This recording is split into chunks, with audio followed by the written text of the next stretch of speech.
انہوں نے بھی ان کی تقرری پہ اعتراض کیا، لیکن اس کے باوجود بھی ہم حیران ہیں اور لوگ بھی حیران ہیں،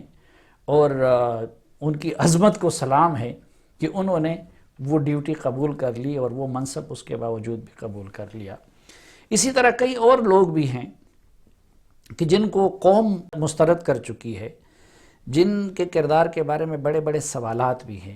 لیکن اس کے باوجود بھی وہ اس طرح کے مناصب سے نہ صرف یہ کہ چمٹے رہتے ہیں بلکہ کوشش کرتے ہیں کہ کسی طریقے سے اس طرح کا منصب ان کے پاس ہی رہے۔ سوال یہ ہے کہ یہ لوگ ایسا کیوں کرتے ہیں؟ اس کو سمجھانے کے لیے مجھے ایک لطیفے کا سہارا لینا پڑتا ہے۔ لطیفہ یہ ہے کہ ایک شخص کا بیل شام کے وقت جنگل سے واپس نہیں آیا اور وہ جنگل میں گم ہو گیا تھا، تو جو بیل کا مالک تھا وہ رات کو اسے ڈھونڈنے کے لیے جنگل میں نکل پڑا اور اس کو تلاش کرتا رہا۔ رات کو اندھیرے میں ان کو کہیں سے شیر سے واسطہ پڑ گیا، لیکن وہ غلطی سے یہ سمجھ بیٹھے کہ یہ ان کا بیل ہے، چنانچہ اس کو کانوں سے پکڑ کے وہ گاؤں کی طرف واپس آنے لگے۔ تھک گئے تھے، فجر کا وقت قریب آ رہا تھا، تو تھوڑی دیر تھک جانے کے بعد وہ اس کے کاندھے پہ بیٹھ گئے اور ان کو دونوں کانوں سے پکڑ لیا۔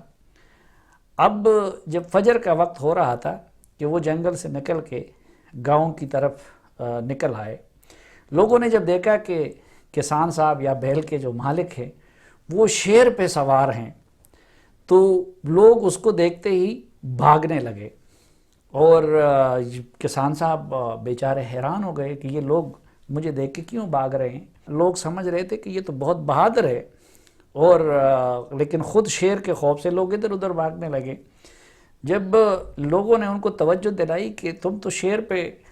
کے کاندھے پہ بیٹھے ہو، اس نے نیچے دیکھا تو وہ اس کی جان بھی نکل گئی کہ میں تو شیر کے کاندھے پہ سوار ہوں۔ اور اب وہ بیچارہ خوف کے مارے شیر کے کانوں کو مزید سختی کے ساتھ کھینچ رہا ہے، اور شیر بھی بھاگتا جا رہا ہے اور لوگ بھی بھاگتے جا رہے ہیں۔ لوگ ان کو سمجھ رہے ہیں کہ بندہ تو بڑا بہادر ہے کہ وہ شیر کے کاندھے پہ سوار ہیں اور گھوم رہے ہیں، لیکن اس بیچارے کو یہ فکر تھی کہ اب میں اگر شیر سے اتروں گا تو شیر پیچھے مڑ کے مجھے ہڑپ کر لے گا۔ چنانچہ شیر کے ہڑپ کرنے کے خوف سے وہ ان کے کانوں کو مزید زور دے دیتا کہ کہیں ان کے ہاتھوں سے ان کے کان پھسل نہ جائے، اور پوری دنیا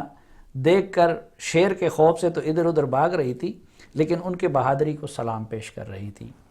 یہ جو لوگ ہیں،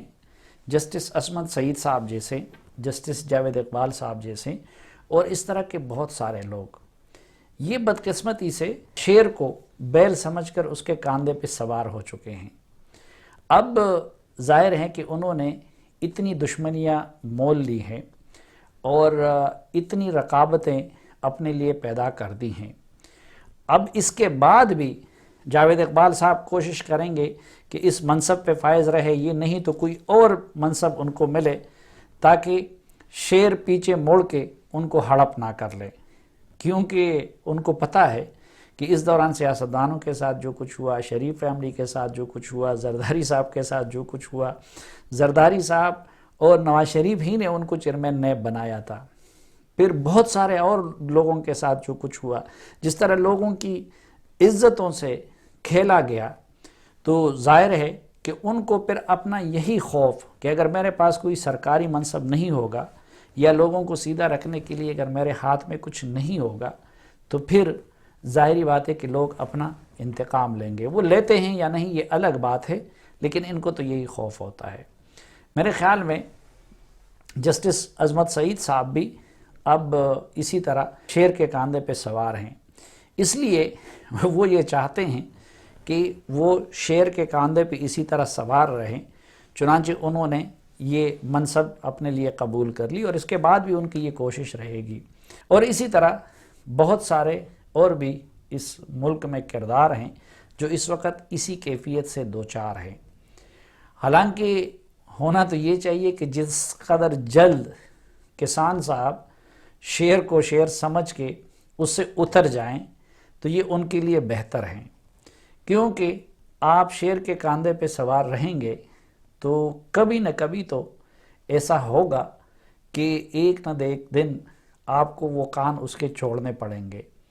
مثلا میں نے پہلی مرتبہ یہ جنرل پرویز مشرف صاحب کے بارے میں لکھا تھا 2006-07 میں کہ وہ شیر کے کاندھے پہ سوار ہیں، تو کبھی تو بہرحال ان کو اترنا پڑا، لیکن ظاہری بات ہے کہ اس طرح کے لوگ پھر بھی شیر سے بڑی حد تک محفوظ رہتے ہیں۔ بہتر طریقہ یہی ہوتا ہے کہ آپ لوگوں کے سامنے وہ اس کسان کی طرح جعلی بہادر بننے کی بجائے یہ اعتراف کر لیں کہ بس غلطی ہو گئی ہے اور میں بہادری کی وجہ سے نہیں بلکہ غلطی کی وجہ سے شیر کے کاندھے پہ سوار ہو چکا ہوں۔ تو اگر آپ اپنے یہ حیثیت تسلیم کر لیں تو شاید پھر گاؤں کے لوگ بھی آپ کو شیر کے کاندھے سے اتارنے میں آپ کی مدد کر لیں۔ لیکن اگر آپ قوم کو اور گاؤں کے لوگوں کو اس غلط فہمی میں رہے کہ نہیں میں تو بہادری کی وجہ سے یہاں پہ بیٹھا ہوا ہوں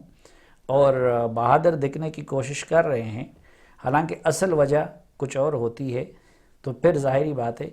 کہ آپ کو خود ہی شیر سے نمٹنا پڑتا ہے،